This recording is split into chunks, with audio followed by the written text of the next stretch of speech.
Hello and welcome to the Brooklyn Technical High School Virtual College Fair. We're so excited to have you participating in this event. We have some fantastic schools here with us today. Each will have 6 minutes to share more about their institution, but will be around for the entire session to answer any questions. My name is Jenny and I will be your facilitator. Before we get started, I have a few housekeeping items. Your camera and microphone are off, so the panelists cannot see or hear you. However, you can use the Q&A button on your screen to type your questions to our presenters at any time. This is just one of many different sessions happening, so be sure to check out the schedule on the website. This presentation is being recorded and will be available at strivescan.com/BrooklynTech. That's strivescan.com/BrooklynTech. I'd now like to turn it over to our first presenter, College of Staten Island.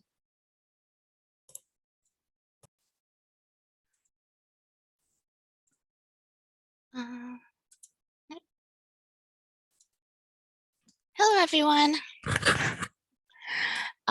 Welcome to tonight's event. My name is Shebi Ibrahim. I'm from the College of Staten Island. This is an overview of our 204-acre campus. It's one of the largest campuses in the New York City area. We have degrees ranging from associates to doctoral programs. We're one of the few CUNY colleges that offer a doctoral program. We have 5 divisions in our college. With the humanities and social science degrees that we offer, all of them offer you a Bachelor's of Arts. Under psychology, you have the option of a BS degree, as well as going to a master's program in either clinical mental health or neuroscience and developmental disabilities. With the arts and photography, you have the option of getting also a Bachelor of Fine Arts. Music, we have a Bachelor of Science as well. And we also have a drama program if you're interested. Under science and technology, whether you're interested in the STEM field, business or health sciences, make sure you're looking for an accredited program. Under biology, we have the medical laboratory science, which is a clinical laboratory science licensing program. We also have some affiliation programs, which I'll talk to in the next slide. Under engineering, you have the option with math and physics, you have the option of making it a major or minor, especially for students who are interested in computer science or engineering. These are the 2 joint degree programs we offer. One is with SUNY for the PharmD program and the SUNY Optometry program. And these are the links for you to get more information about it. Under the School of Business, we offer these degrees. We have a Content trading room, which offers you hands-on experience on that. And here's our Content School of Business building. Information Systems and Informatics Technology is a joint degree with our Computer Science program and our School of Business. Under health science degree programs with our nursing, you start off with the associate and you can easily transition to the doctoral program that we offer. Our physical therapy program is a DPT program, so you get your graduate degree in something, take the GREs and apply to our program. Our social work program offers both the bachelor's and the master's in it. We also have the School of Education, which gives you these three tracks you could take. If you're interested in teaching adolescents, you'll be majoring in the subject you want to teach. So if you want to be a math teacher, you'll major in math and take education courses as well. For us, we have the 3 types of honors program. This is particularly a CUNY honors program, and the other 2 are particularly a CSI Pacific honors program, both of which offer students a wealth of support and funding. We also have the opportunity programs, both SEEK and ASAP. They offer comprehensive and individualized academic advising and guidance to the students, funding towards textbooks as well. And then research, our students get hands-on research with a faculty member as early as the 2nd semester at CSI. We're very affordable. Our tuition is less than $7,000 a year, so it's very affordable for students, particularly if you decide to go to graduate school, save your money for there. And to apply to this College of Staten Island, you simply go to the CUNY app, make sure you pay the fee. Most DOE schools get an application waiver, so speak to your college advisor for that. Make sure you give us your transcripts, essays, and recommendation letters for CSI. It's only required if you're applying to honors program, Macaulay, Rivers-Honor, or Teacher Education Academy. And during your senior year of high school, make sure you fill out your FAFSA form. We do have a satellite campus, which is located by St. George by the ferry terminal, so you could take some of your classes there if you like. We have housing, so you get to have the full college experience, even though you're attending a CUNY school. So you get to dorm on campus and or you can commute. We're one of the few CUNY schools that has housing. And we're a D2 school. These are the sports that we offer for our students. These are the images of our school, and these are the wonderful accolades that we have over the years. If you want, you could follow us at our social media accounts. And that's it.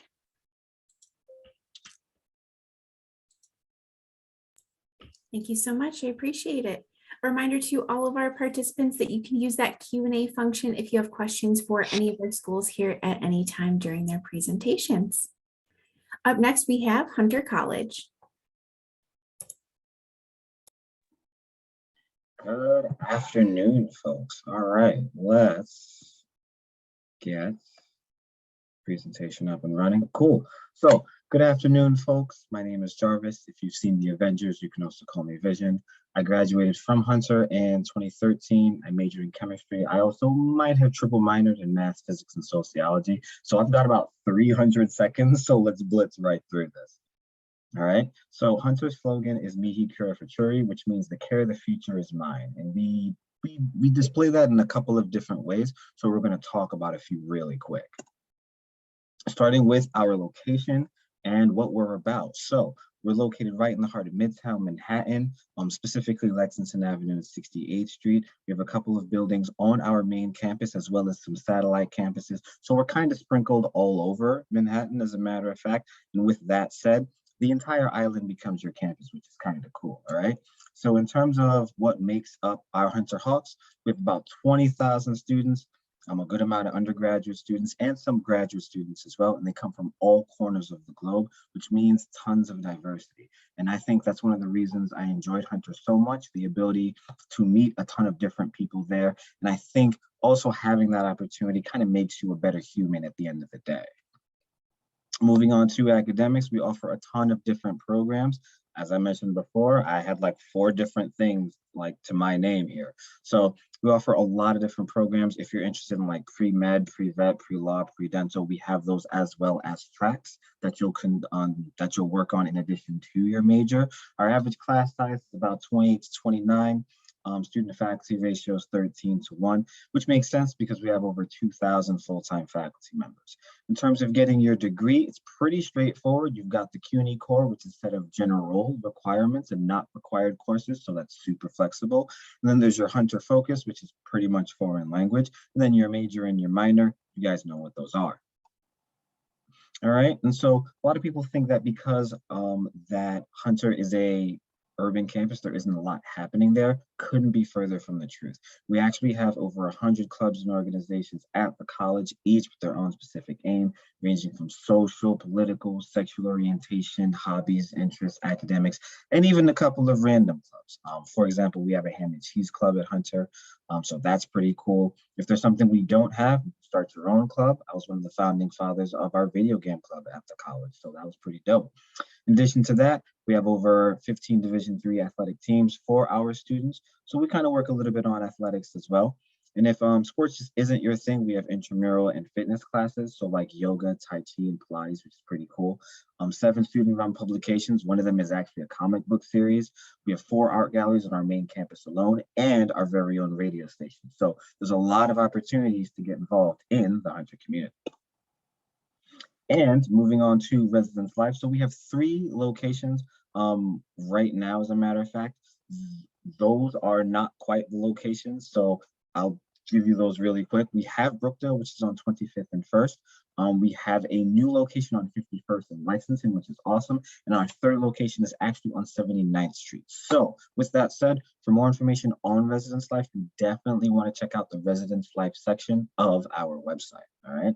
We house about 1,000 students, which is a small percentage of our student population. So you want to make sure that that you apply early, that way you can get admitted early, because I have faith in you. That way you can apply for housing early. All right, and then there's study abroad. So we offer a number of study abroad programs to our students. My friends have been to Japan, Spain, Argentina, Chile. Really quick story. Winter of 2011, one of my friends elected to take a media course in Hawaii. Hawaii, mind you. And she left me in New York to freeze, unfortunately. So that kind of gives you an idea of the opportunities that we have at Hunter. So cool things are, you get to immerse yourself in another culture. The tuition doesn't change when you do study abroad. It's a win-win situation all around, honestly. And of course, no academic institution is complete without its fair share of student support, and we offer that in a number of different ways. So starting with academic advising, you're going to have academic advisors as well as departmental advisors. So it's a two-pronged approach, which really works. We have 4 libraries on our main campus, so no shortage of literature. We have learning support centers available to our students as well, because obviously some subjects get pretty difficult. As I mentioned before, one of my 3 minors was math, so I actually had to take 3 semesters of calculus. So the Dociani Math Learning Center came in clutch for me, as a matter of fact. There's personal counseling as well available to our students, because if the pandemic has taught us anything, it's that mental health is pretty damn important. So there's free personal confidential counseling available. And last but not least, career development services, because we all want to be employed after we graduate, right? So those folks can definitely help students with resumes, interviewing skills, looking for work, internships during undergrad, and employment after undergrad, and probably after grad as well. So I definitely suggest that students make themselves known to these offices sooner rather than later, because if they don't know you, they can't help you. All right, so you're probably wondering, what are the incentives for performing well in high school? Here are a couple. We have the CUNY Honors College, which is the top scholarship package within CUNY, comes with a full tuition scholarship. Why am I blanking on this? I need dinner. You get a free laptop, free housing, and a stipend to do research or study abroad. Am I out of time? Almost there. Alrighty. So a couple of other programs available, the freshman scholar programs, which are just below the Macaulay Honors College. And obviously you guys aren't transfers, but we offer another set of scholarships available to our students, like departmental awards, Thomas Hunter Honors as well. I think I'll leave it there for the time being. Perfect. Thank you so much. Our schools here today will put more information in the chat if you'd like it, or you can use that Q&A function to ask questions at any time. Up next, we have Occidental College. Hi everyone, welcome. Excited to chat with you today. I am on the other coast, so in California. This is a view of nighttime looking out from our campus. To give you a little bit more information about where we are located, go to this slide. So we are a small liberal arts college in obviously the urban center of Los Angeles. So you'll see that we're just north of downtown. We're in the neighborhoods of Eagle Rock and Highland Park. And as you can tell, kind of looking out west towards the rest of the city of LA. So we focus a lot on how we bring the city of Los Angeles into your Occidental classroom, and how do we get our students out into Occidental themselves? How do you utilize the urban environment, the resources, the cultural aspects of the city, the social aspects of the city, the dynamic student body in conjunction with a dynamic city. So by the numbers, Oxy is a campus of about 2,000, so relatively small. Our average class size is 19. A really big class at Oxy would be maybe 30, 35 students. Think like an Econ 101 or a Psych 101 class. Almost all of our classes are smaller than 30, and you'll see here that none of our classes are over 50. So we focus a lot on the idea of building relationships, not only with your peers, but with your faculty members, folks that you're going to get a chance to know, that are going to really walk with you throughout your own scholarship and build an academic career alongside. In terms of who our students are, they come from all over the country. So this last first year class, you'll see was less than 50% from inside California, almost 50% domestic students of color, and about 15% international students. We also have a number of first generation students on campus, and many, many different languages spoken on campus as well. So the diversity of the student body at Oxy is really powerful, especially when you think about it on a small scale, like a campus of 2,000 students. No matter where you go, maybe you're going to know 200 to 300 folks on campus. At Oxy, that's going to be a really different cross-section than it might be at a campus of 45,000 students. You're going to be forced to know students that aren't from your hometown, that don't live in your residence hall, that aren't in the same major as you. And you're going to get a chance to really live with and commune with folks that have really different experiences and learn from those folks. In terms of what you'll study, oftentimes students will hear liberal arts and think that there are just arts programs, but that is obviously not the case. So we have sciences, arts, humanities, social sciences, math. We have some really wonderful interdisciplinary programs that I would point out, like our urban and environmental policies. So if you are someone that thinks a lot about big questions around housing insecurity, homelessness, pollution, how does the natural world and the built world interact? That's a great place to study. Critical theory and social justice is a program unique to Oxy. So if you're someone that looks around and really wants to understand our systems and our institutions and how it is that we've organized ourselves and what are the issues around critical race theory or post-colonial theory or queer and feminist theories that impact how we all work together. That's a great place to study. But lots of other traditional majors, about a third of our students are STEM majors, so thinking pre-med, biology, chemistry, biochem. Many of our students go into pre-law as well, and all of these different departments are available as minors as well. As I mentioned, being in Los Angeles is really important to the academic progress, your academic experience at Oxy. So this is actually a photo of a marine bio class. So this is an example of getting our students out into the city to experience the work that you're doing. You're not just going to learn about marine biology. You're actually going to get to go out on a research vessel and do hands-on research with our faculty, collect samples, bring them back to the labs. If you are a student that's interested in theater, you're going to get a chance to read theater productions in your classroom, have deep conversations about that, but then go see that theater production in the city. And then on Monday, have someone from that theater production in your classroom talking about what does it mean to be an actor or a stage manager, a writer, a costume director, or a makeup artist. So you get this really holistic 360 view and also a hands-on experience while still being in a really small, intimate academic environment.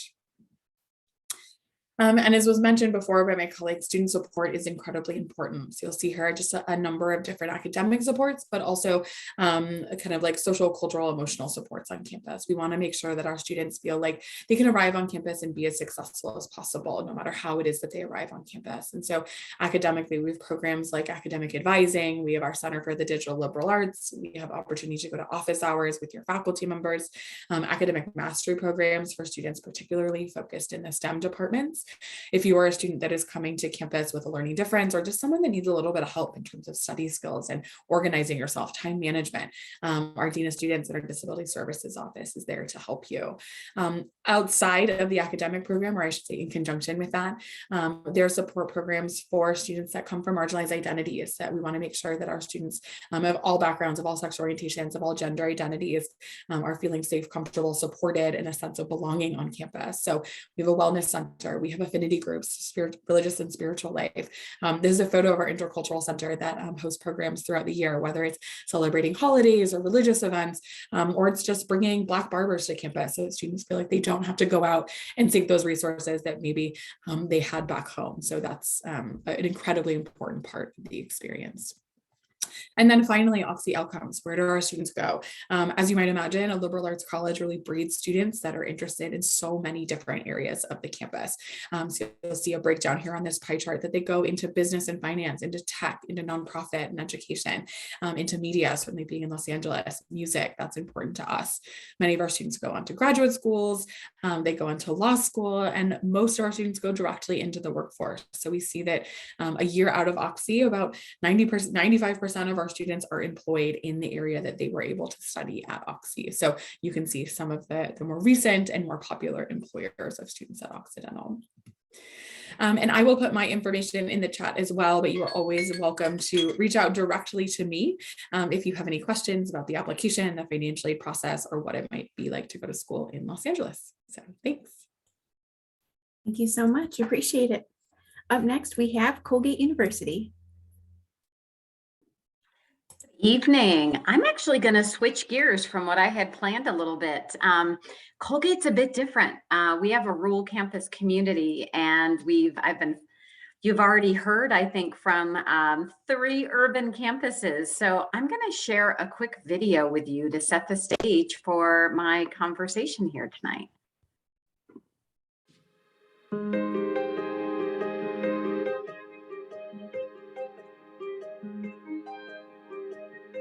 Set on a hillside in the center of New York State is one of America's preeminent institutions of higher education, opening its doors to the best and brightest.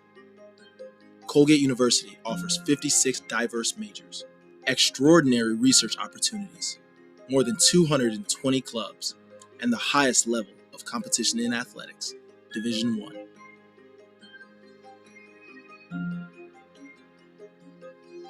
Distinguished by its talented research faculty, engaged and creative student body, passionate and successful alumni, and a residential community where life and learning transcend disciplines and cultures.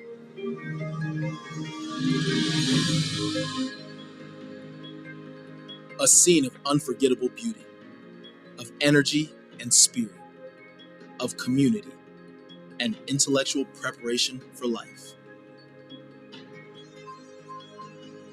This is Colgate.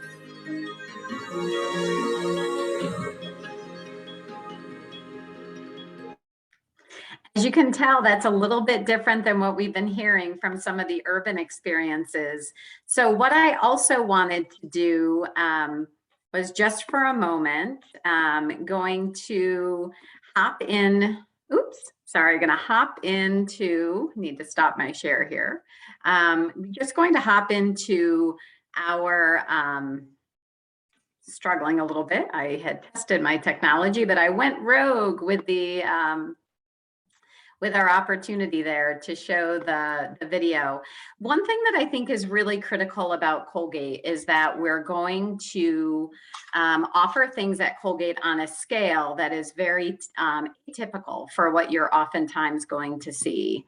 And let me just edit out here. Sorry, I'm losing my moments here on my ad hoc screen share there. So let me jump into my PowerPoint really quickly.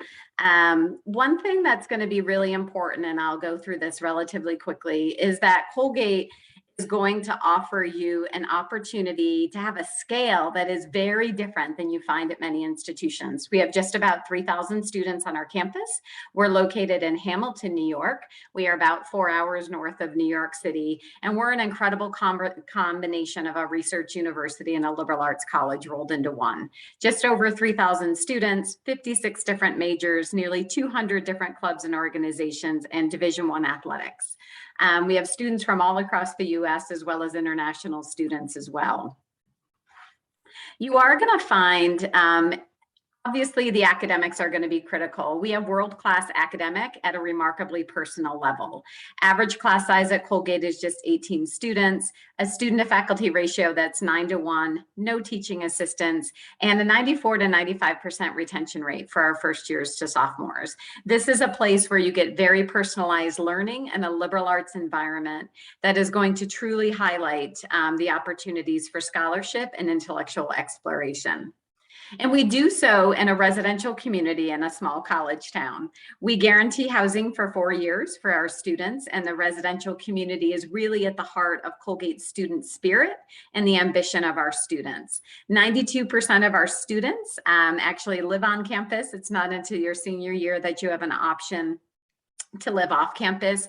And this is where we build community and a home away from home for all of our students.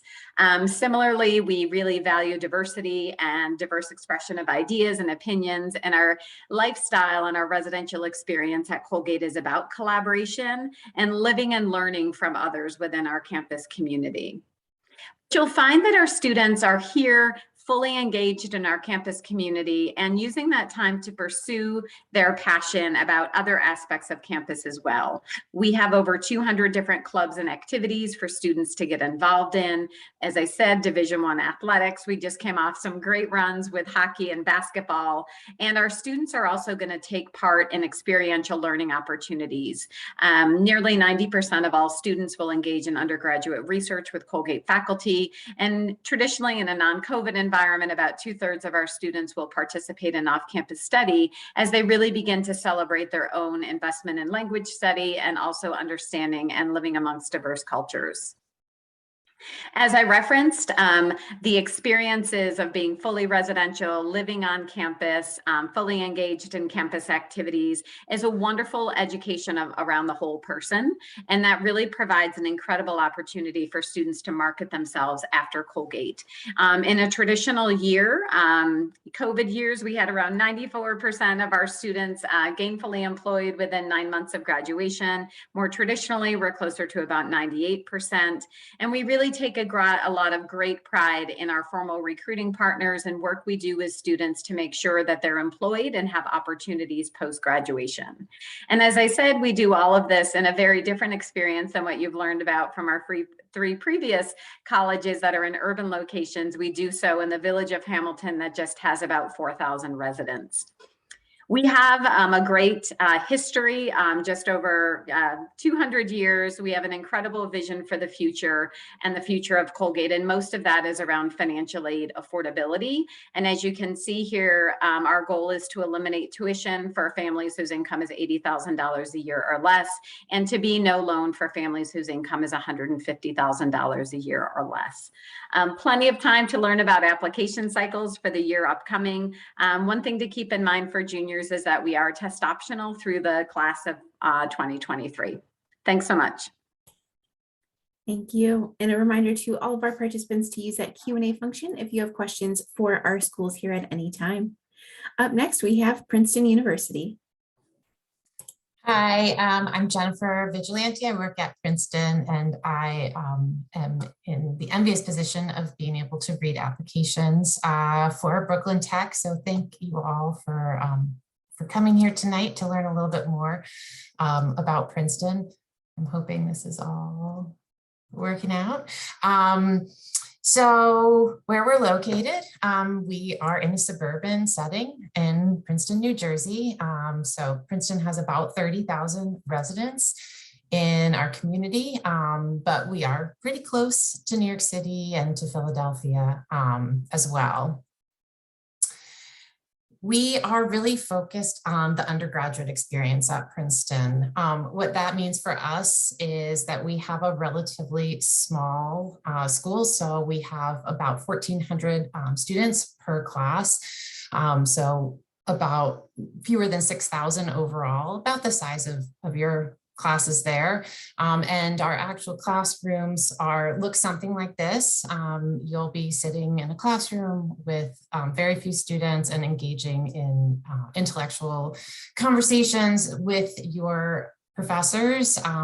We have a 5-to-1 student to faculty ratio, and the vast majority of our classes have fewer than 20 students. We also have a real commitment to service at the university. Our unofficial motto is here in the nation's service and the service of humanity. 60% of our student body participate in some sort of service while they're on campus. And for some students, that starts before they even arrive on campus with our Nova Gratz Bridge Year program. That is a year-long service program. It's basically a fully funded gap year. Once you're admitted to Princeton, you have the opportunity to apply for that. Those students do a year of service work and then come back to begin as first years the following year. We also have many other international opportunities for students, both internships and learning experiences. We have a mostly residential campus. For the first 2 years, all of our students are required to live in our residential colleges. These are basically dorms and dining halls and sort of a smaller group experience for students. But overall, 98% of students do choose to live on campus for all 4 years, and housing is guaranteed for all 4 years. We also have a really diverse community. We are really proud of the group of students that we bring together. Diversity means a lot of things to us. That's academic interests, extracurricular interests, religious affiliations, you know, where people are coming from. We have students from all 50 states and about 80 countries on campus. So we bring a lot of voices to the table. Students also forge a lifelong connection with their peers while they're here. Our alumni celebration, which takes place in May, brings back 25,000 graduates every year, probably more this year because it was put off for COVID. But students really do have a warm feeling for the community that they have created here. And they really do continue to forge connections with others who have graduated through all kinds of mentorship programs and internships experiences, as well as just sort of more organic connections through reunions and on campus. One of the things we are most proud of at Princeton, though, is our financial aid. I think it's a benefit to all students, not just the 60% of students who are on some form of financial aid, but to all students as we offer the same aid, whether regardless of country of citizenship or citizenship status. That is really lucky for us. It means we get to offer admission to any student that we feel would offer an important voice in our classrooms. So if you're interested in financial aid, I should say I forwarded that slide too quickly. Please do look on our website and use the estimator to get a sense of what your financial aid could look like at the university. That can be a really helpful metric for figuring out what makes sense for your family and where you'd like to go. But we do meet 100% of students' need, and we do that all with grants, not loans, so it's money your family never needs to repay. This slide, I guess, has some more information about how to connect with us. I think that's it for me.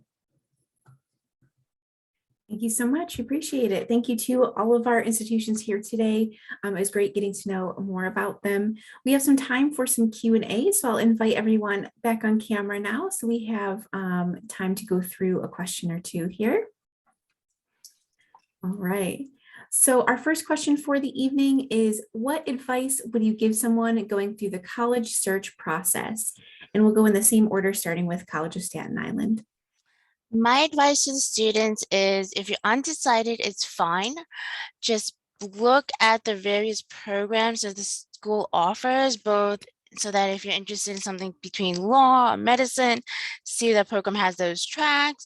So this way you could go a little picking. The one thing with those programs, with those graduate programs, it doesn't really matter what your undergraduate degree is, as long as you take the prereqs, take the exam and everything.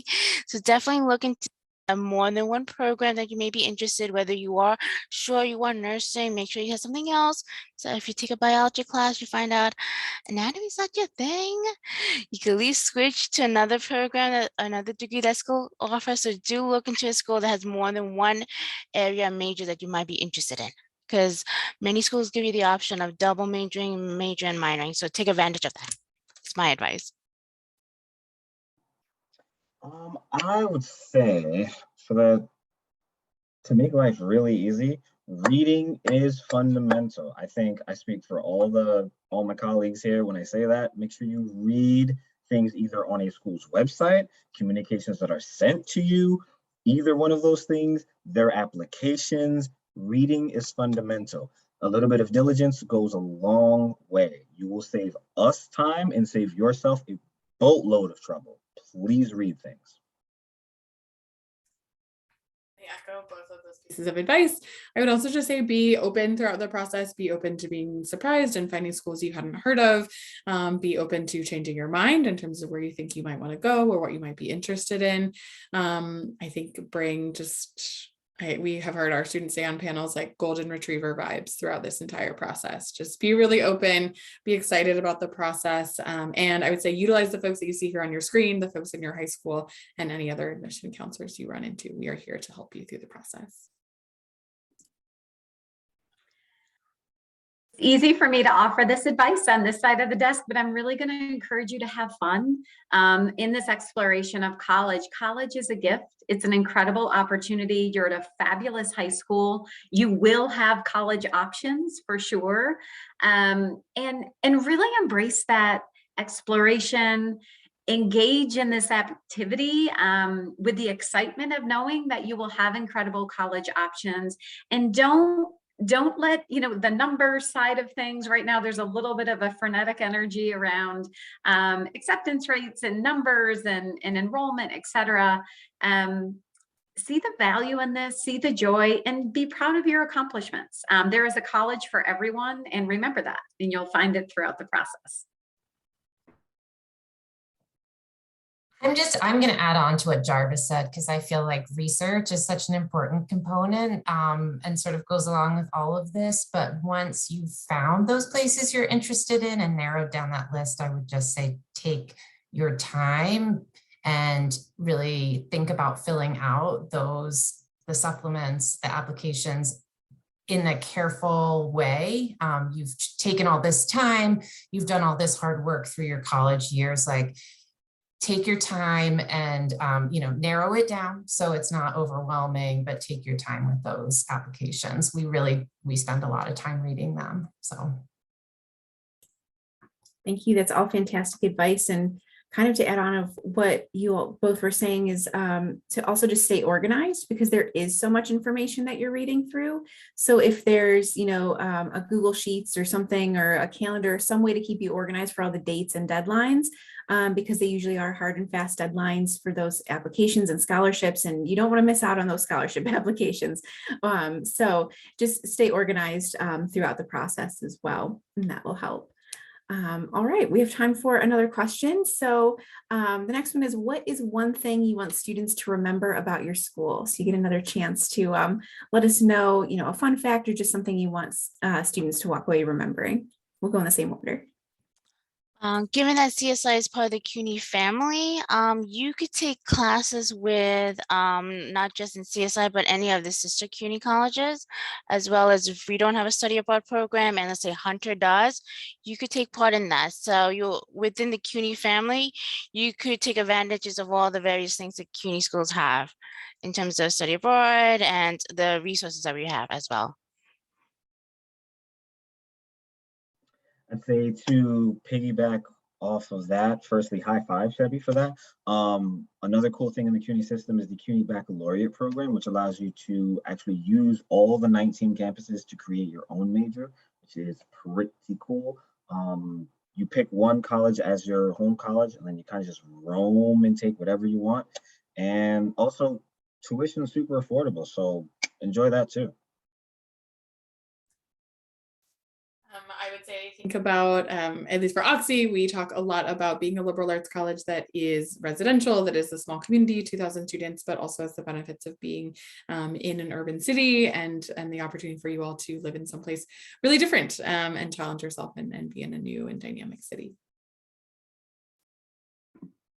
And I'm going to build on what Robin said. I think the most incredible thing to remember about Colgate is our location.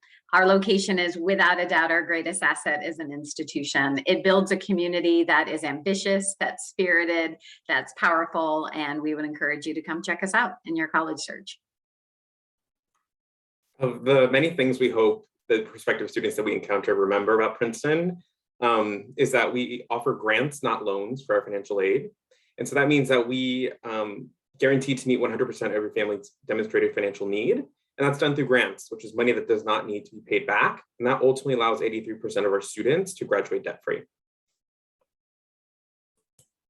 Fantastic. Thank you, everyone. We have time for one more question tonight. So our last question for the evening is, what is one myth that you'd like to debunk on the college admissions process? And we'll go in that same order. Oh, this is a tricky one for me. As important as grades are in the applying process, also make sure you're a well-rounded student. So yes, you need to have a nice GPA. Some of us are SAT blind next year. Those are great too, but make sure you also have extracurricular activities, community services, so that we know that you're not just, getting those A's, book smart. By being well-rounded, that, let us know that you prioritize stuff, you know how to do time management. So be more well-rounded, not just focus on those numbers. That was our job to do. Oh, wow. This is a tough one. I think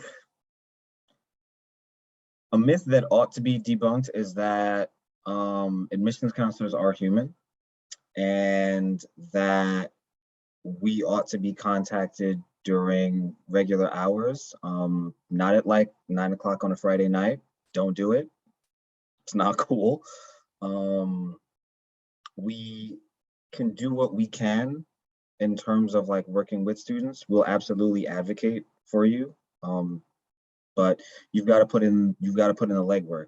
We can't read minds. So if you've got something that you want to tell us, just 9 to 5. I would love to, I guess, kind of like debunk or turn down the volume on like every single school that you're applying to is incredibly selective. I think in this group alone, we have a really good range of selectivity. And just a reminder that most colleges and universities, there's 4,000 of us out there, actually admit many more students than they deny. And so just keeping that in mind as like a big picture as you're applying to college, that you are going to find a wonderful place that is right for you. There's not one set of colleges that are just the best colleges. You want to find the best college for yourself, and know that there's selectivity across colleges that can really range, and you'll find the right place for you. I think there's a belief that optional doesn't truly mean optional, and optional is optional. I think ultimately it's important for people to know that if colleges want to require something, we will. But if we make it optional, then we're going to be true to that in the process. And I say that specifically around test optional practices, optional supplemental. Just keep that in mind. If it's something we need and we're going to value that in the process, then chances are it's going to be required. And trust us that when we say it's optional, it won't have an impact on your read. And I think I would like to say that the decisions that we make at schools that are maybe more selective really aren't, we have so many more qualified students than we have space. There are so many times, and Esteban will back me up, that we would love to be able to admit more students. So it's not a, it's no value of your character, who you are, which school you get into. I think that, to Robin's point, there's so many wonderful schools, and prepared to be surprised in this process with the place that you resonate with.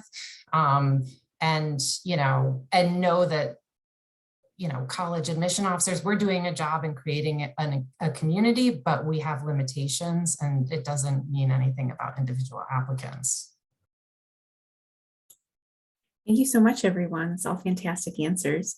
And I would encourage all of our participants here today to reach out to all of the lovely individuals on the screen. If you have more questions, please, they're there to help you through this process. So if there's something that we didn't get to today that you still have more questions on later on down the road, please reach out. They're more than happy to help with that. So thank you so much for joining us this evening. We really appreciate you taking out the time to join us. When you close this window, there will be a link to a very quick 5-question survey. So we'd appreciate any feedback that you can provide. We encourage you to check back to the schedule and sign up for more sessions that are happening in the next couple days. You'll be able to find this session's recording as well as all of the other session recordings at strivescan.com/BrooklynTech. That's strivescan.com/BrooklynTech. Thank you very much and best of luck on your college search process.